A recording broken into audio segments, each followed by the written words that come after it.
这个高问题卡掉的案件，等一下就要来开庭。这个监察院抢离的昨来公布到政治现金诈骗的报告，认定高问题申报不实，裁罚374万，没入5000多万。民众党来回应讲，后一步要来提救济，嘛要求要用同款的标准来对待。讲这个赖清德总统竞选期间的赖送小铺，敢讲都免查咧。民进党是来反击讲，有任何的违法，欢迎检举。昨天我说监察院是讨卡派系吗？今天我要说，你们不只是讨卡派系，你们连心都是黑的。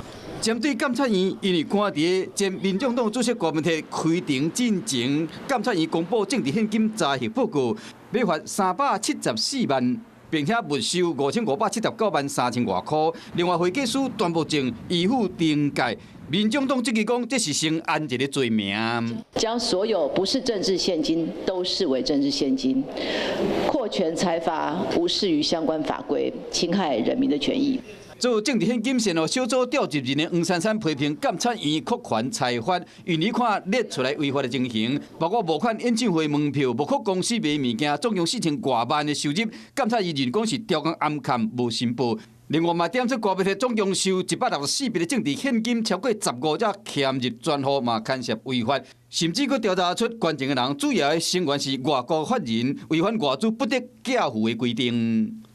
我们早就已经查出，我们的确有漏报虚报的部分，想向监察院进行补正，但是都没有获得同意。我们也看不到政治现金法有哪一条是可以拒绝当事人去申报补正的。